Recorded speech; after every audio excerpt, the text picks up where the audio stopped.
Good morning everyone. कैसे हो आप लोग? अच्छा, आशा करते हैं आप लोग सभी स्वस्थ होंगे और अच्छे से घर पर पढ़ाई कर रहे होंगे हैं। तो अपना टॉपिक आपको पता है क्या चल रहा है? परसेंटेज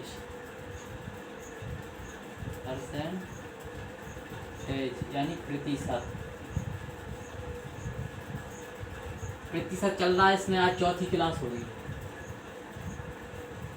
ठीक है, चौथी क्लास होगी परसेंटेज में। और अच्छा मज़ा आएगा आज पढ़ने में।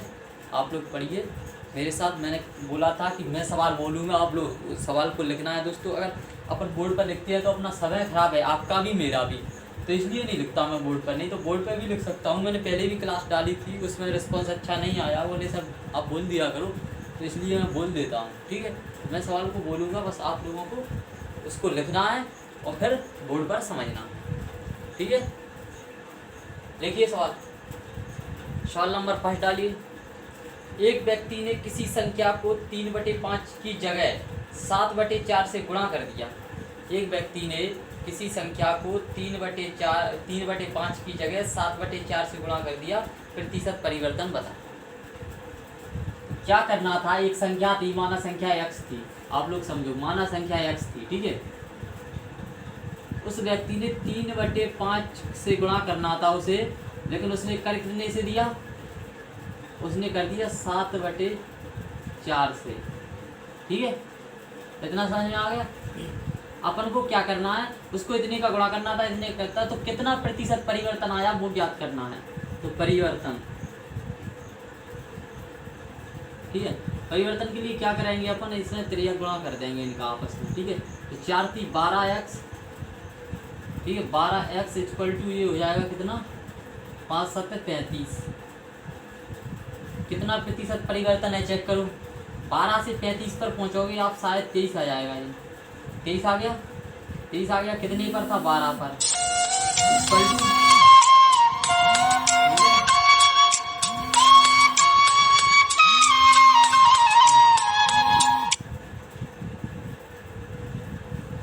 तो क्या है, जैसे ही अपने आ गया कितना? 23/12 × 100 आ गया।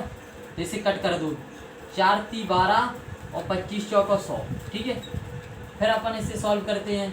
23 × 25/3 अपन इसे गुणा करेंगे तो अपना 191.2/3 ये आंसर आ जाएगा। ठीक है, नोट करिए, नोट करिए।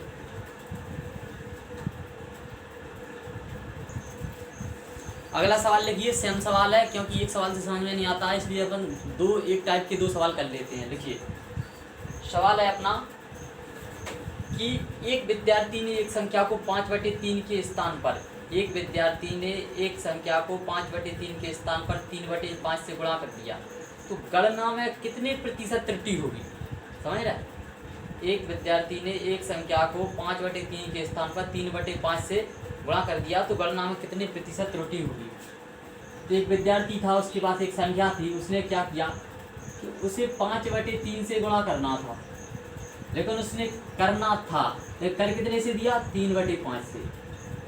तो कितनी प्रतिशत त्रुटि आई? तो प्रतिशत त्रुटि ये लिखना नहीं है अपन को, वो तो मैं आप लोगों के लिए लिख देता हूँ। प्रतिशत त्रुटि, ठीक है, त्रुटि जो भी हो वो अपन लिख लेते हैं। तो अपन क्या करेंगे अब? इनका 3 × 5 = 25x = 3 × 9x। कितना प्रतिशत त्रुटि आई? 16x। कितने पर? 25 पर। समझ में आ रहा? और 100 का गुणा इसलिए करेंगे कि दोस्तों परसेंटेज निकाल रहे हैं, तो 25 × 4 = 100, 16 × 4 = 64। तो 64% की प्रतिशत त्रुटि अपन को आ चुकी है। ठीक है,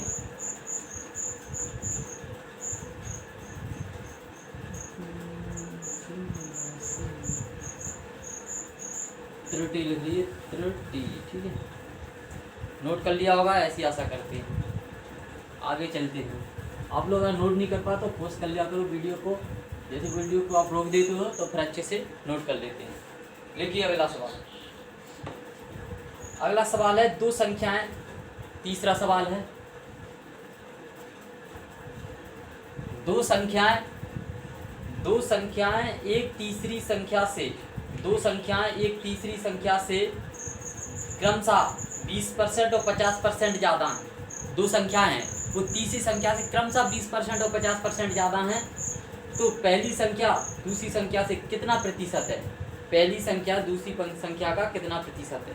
तो मान लेते हैं अपन तीन संख्या है, फर्स्ट, सेकंड और थर्ड।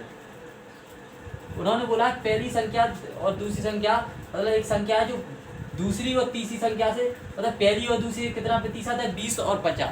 ठीक है, तो मान लेंगे कि अपनी तीसरी संख्या है वो x है, और वो इससे कितना परसेंटेज है? इससे है पहली से 20%, यानी 120। आ रही समझ में? दूसरी से 50%, 150। ठीक है, अधिक है। तो पहली और दूसरे के बीच प्रतिशत परिवर्तन ज्ञात करना है, कितना इनमें प्रतिशत परिवर्तन आया है। ठीक है, किस किस के बीच याद करना है अपन को? यानी x नहीं मानेंगे दोस्तों अपन। क्यों नहीं मानेंगे? क्योंकि अपन प्रतिशत में ज्ञात कर रहे हैं। तो माना संख्या तीसरी अगर 100 है, 100, क्योंकि कोई भी चीज़ अपने आप में कितनी परसेंट होती है? 100%। तो अगर ये तो 100% है और ये इससे 50% ज़्यादा है, ये 20% ज़्यादा है। ठीक है, फिर अपन ज्ञात करना है अपन को कि पहली संख्या और दूसरी संख्या का कितना प्रतिशत है। तो पहली संख्या दूसरी संख्या का कितना प्रतिशत है? आपने देखा, पहली संख्या 120, दूसरी संख्या 150 इंटू 100। 0 से 0 कैंसिल हो गया, ये हो गया आपके 1200, ये हो गया 15, काट देते हैं 15 × 120, 80% है दोस्तों। ठीक है, 80% आ गया, क्योंकि पहली संख्या दूसरी संख्या का 80% है। नोट करिए। आशा करते हैं आपको मज़ा तो आ ही रहा होगा पढ़ने में।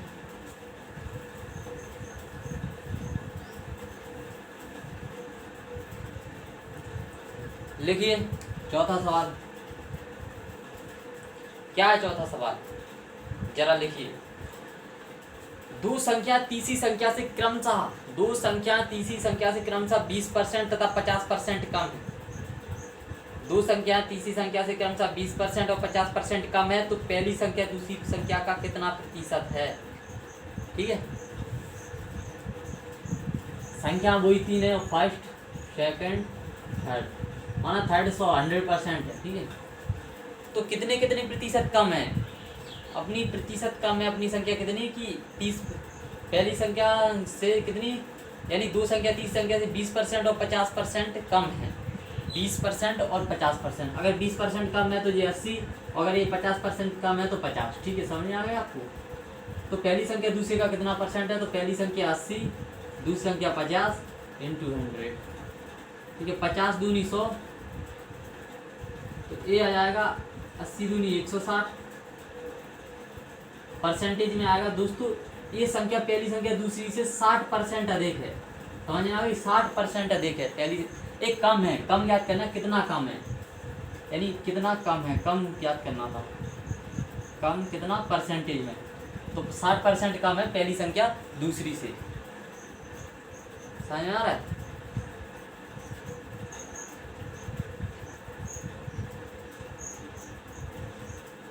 आशा करते हैं आपको क्लियर समझ में आ रहा होगा। 160% अगर ऐसा आ जाता है तो आप लोग ऐसा लिख सकते हो, अगर ऐसा आ सकता है तो ऐसा लिख सकते हो। तो मेरे हिसाब से जो भी ऑप्शन में हो 160 दिया है उसने, तो 160 ये अपना आंसर होगा। ठीक है,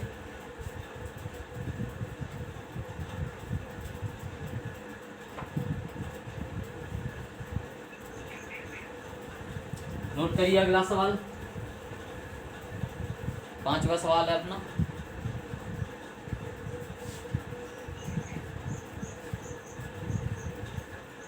पांचवा सवाल है, यदि सोहन की आय मोहन की आय से 25% ज़्यादा है, सोहन की आय मोहन की आय से 25% ज़्यादा है, तो मोहन की आय सोहन की आय का कितना प्रतिशत कम है? सोहन की आय मोहन की आय से 25% ज़्यादा है, यानी ये 125 तो ये 100। तो अपन को ज्ञात करना है कि सोहन की आय मोहन की आय का कितना प्रतिशत कम है, यानी कि मोहन की आय सोहन की आय से कितना प्रतिशत कम है। कितना? 25 कितने पर दोस्तों? मोहन की आय ज्ञात कर रहा है, मोहन कम कितनी परसेंट कम है प्रतिशत में? तो 25 कितना मोहन से इंटू 100। तो आपको ये समझ में आ गया होगा मेरे ख्याल से। ये सवाल आया कुछ समझ में? क्योंकि दोस्तों यहाँ क्या करना है अपन को ज्ञात करना है कि मोहन की आय, अगर सोहन की आय मोहन की आय से, यदि सोहन की आय मोहन की आय से 25% ज़्यादा है तो मोहन की आय सोहन की आय से कितना परसेंट कम है। तो 25 अपन कितने पर, 125 पर इंटू 100, ठीक है। 25 पंचे 125, 25 चौको 100, 25 चौको 100 यानी ये जाएगा अपना 20%। तो मोहन की आय सोहन की आय से कितना 20% कमी है। कमी कितना परसेंट है? 20%। नोट करिए।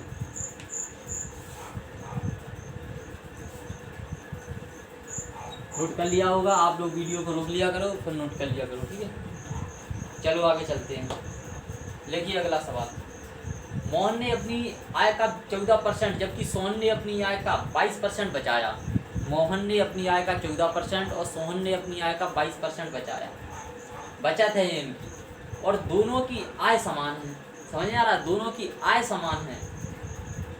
यदि सोहन ने 1540 रुपये बचाए हो तो मोहन की बचत क्या होगी? आपको पता होगा आय बराबर होता है बचत प्लस खर्च। अगर तो बचत प्लस खर्च है अगर तुम्हारे पास, तो वो तुम्हारी आय होगी कि नहीं? अगर बचत और खर्च किस में से होगा? तुम्हारी आय में से, ठीक है। आय में से होगा कि नहीं होगा? तो उन्होंने क्या दिया है? आय का अनुपात दिया है। कितनी परसेंटेज कम है उन्होंने वो दिया है आय।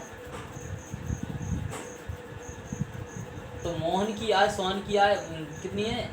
मोहन ने अपनी आय का 14% जबकि सोहन ने अपनी आय का 22% बचाया। तो इनकम कितनी थी इनकी? इनकम थी बराबर 100 इनकम। आय इनकी 100 थी, ठीक है, क्योंकि बराबर आय समान आय बोला है उसमें। और फिर क्या है? सेविंग यानी बचत। बचत कितना थी? ये 14%, इसकी 22%। समझ में आ रही?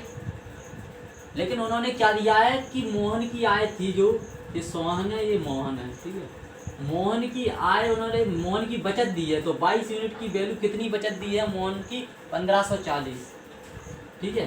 तो ये 22 यूनिट की वैल्यू 1540 हो जाएगी। तो 22 सत्ते 154, तो 1 यूनिट की वैल्यू हो जाएगी 70 हो जाएगी 1 यूनिट की वैल्यू। तो अपन को ज्ञात किसकी आय ज्ञात करें, किसकी बचत ज्ञात करना है?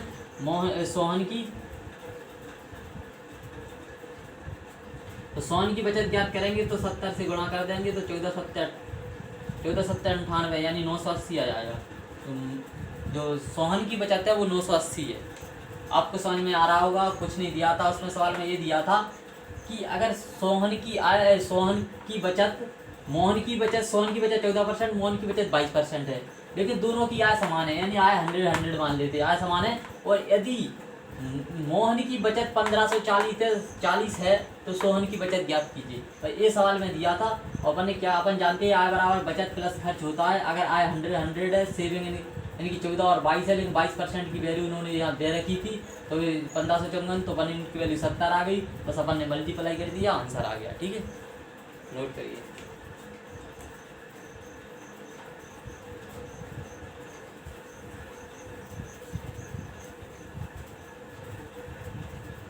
हम ऐसी आशा करते हैं आप लोगों को बहुत ही अच्छी तरीक़ा से समझ में आ रहा होगा।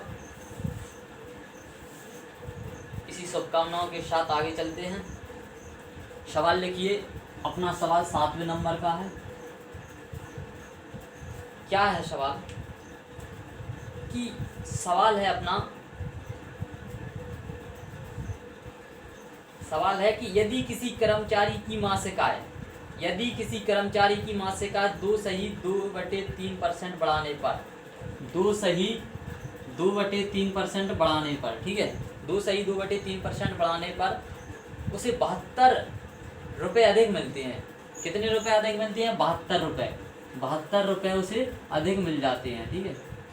72 रुपये अधिक मिल जाते हैं तो उसकी मासिक आय ज्ञात कीजिए। दोस्तों समझ लो उसकी मंथली इनकम कितनी है। मंथली इनकम है उसकी, समझ लो x, ठीक है। अब x पर कितना बढ़ा रहा है? 2/3%, इतना बढ़ा रहे हैं मंथली इनकम पर, तो उसकी जो आय हो जाती है कितना? 72 रुपये अधिक हो जाती है, ठीक है। 72 रुपये अधिक हो गई, 72 रुपये लिख दिए। बस इसे सॉल्व करते हैं। 3 दूनी 6, 7 8, तो 8x/3 % = 72। ठीक है। तो इसमें अपन मल्टीप्लाई कर देंगे, यहाँ आप लोगों को समझ में बिल्कुल क्लियर आ रहा होगा।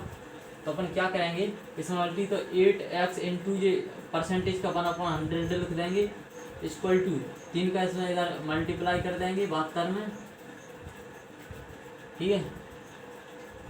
तो आप लोगों को समझ में आ रहा होगा 8x इक्वल टू हो जाएगा 3 दूनी 6 के साथ 21 और 00, ये इधर पहुंच गए। बस अब इसे काट दो, 8 एकम 8, 8 दूनी 16, ठीक है। 5 बजे 8 7 56, 2700, एक्स इक्वल टू 2700। इसकी मंथली इनकम कितनी है, 2700। नोट करिए आप लोग हैं, मंथली इनकम उनकी 2700 आ गई है।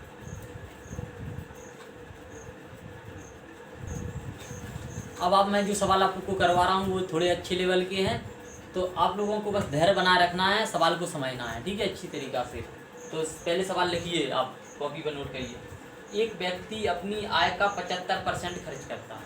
एक व्यक्ति है वो अपनी आय का 75% खर्च करता है। यदि उसकी आय 20% बढ़ा दी जाए, उसकी आय 20% बढ़ा दी जाए तो उसका खर्चा 6/2/3% बढ़ जाता है। तो उसकी बचत में कितने प्रतिशत की वृद्धि होगी, ये अपन को ज्ञात करना है। अब आशा करते हैं आपने सवाल नोट कर लिया होगा। अब देखते हैं क्या क्या होता है इसमें आपको पता है एक्सपेंडिचर। अब मैं बोल रहा हूँ एक्सपेंडिचर यानी होता है आय इनकम इक्वल टू होता है बचत प्लस आय, बचत प्लस खर्च, आपको पता ही है, समझ में आ गई। ये तो मैंने आपको बताया और बेसिकली आपको मालूम भी होना चाहिए। अब वो अपनी आय का कितना 75% खर्च करता है, माना उसकी इनकम 100 है, समझ में आ गई, इनकम 100 है, इतना तो समझ में आ गया।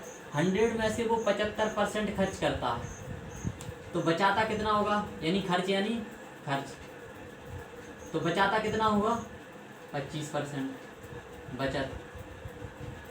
समझ में आ रही है आप लोगों को, बिल्कुल क्लियर होना चाहिए। फिर क्या किया उसने क्या किया कि आय को 20% बढ़ा दिया। अगर 100 का 20% आप बढ़ा दोगे तो 20 ही बढ़ेगा, 20 बढ़ेगा कि नहीं। तो इसमें 100 और 20 कितने होगा, 120। तो वो बोल रहा है अगर आय को 20% बढ़ा दे तो खर्चा कितना बढ़ जाता है, खर्चा बढ़ जाता है अपना 6/2/3, 6/2/3%। अब 6/2/3% का आप 75 का कैसे निकालोगे, मैं आपको यहाँ दिखाता हूँ। तो 75 लिखेंगे ऐसे और 6 × 18 19 20/3 लिख देंगे यहाँ, ठीक है। तो 25 × 3 = 75 और 25 दूनी 50। समझ में आ रहा आप लोगों के लिए, समझ में आ रहा कि नहीं आ रहा आप लोगों के लिए समझ में। परसेंटेज ज्ञात कर रहे हैं यहाँ अपन, इंटू 100 से मल्टीप्लाई कर देंगे, यानी कि एक कितना बढ़ रहा है, 5 बढ़ रहा है, 5 बढ़ रहा है। आप निकाल के देख लीजिए, ये 5 बढ़ रहा है क्योंकि 100 से 00 कैंसिल हो जाएंगे, तो ये 5 निकलेगा, 75 और 5 80 हो जाएंगे, ठीक है। इतना समझ में आ गया आप लोगों को। जब ये 80 हो जाएंगे तो फिर इसकी बचत कितनी हो जाएगी, 120 में से 80 ने खर्च कर दी, बचत 40 हो जाएगी। अब वो बोल रहा है बचत का प्रतिशत ज्ञात करें, बचत कितने प्रतिशत की वृद्धि हुई। दोस्तों 25 से अगर 40 हो रहा है तो कितने की, 15 अपॉन कितने पर, 25 पर, इंटू कितने 100। बचत परसेंटेज बराबर 25 चौको 100, समझ में आ रही, और 15 चौको 60, 60% की बचत कर रहा है वो अपनी वृद्धि, ठीक है। अब बताओ आपको कहाँ समझ में नहीं आई। बिल्कुल मैं सवाल पहले एक बार फिर बोलता हूँ। एक व्यक्ति था, उसकी इनकम 100 यानी इनकम थी, उसका 75% खर्च कर रहा था, तो बचा कितना रहा था, 25%। जब उसने बोला कि आय को 20% बढ़ा देते हैं तो खर्चा भी 6/2/3% बढ़ जाता है। तो अब बचत प्रतिशत में वृद्धि ज्ञात कीजिए, तो 60% की वृद्धि हो गई है। नोट करिए, बहुत ही अच्छा सवाल। और यहाँ मैं एक बार आपको बता देता हूँ, ये 75% थे, इसको कैसे मैंने चेंज किया था। 20/3 इंटू ये परसेंटेज हटाएंगे तो यहाँ एक 1/100 आ जाएगा, ठीक है। तो 75 दूनी 150 ये हो जाएंगे, तो ये डबल जीरो से जीरो तो वैसे ही कैंसिल हो जाएंगे। तो 75 दूनी 150 और एक जीरो था, 3 इंटू 100 वहाँ नहीं काटे तो ये यहाँ काट दो आप, तो 3 5 15, तो यानी 5 आ जाएगा ये, ठीक है। ऐसे आया,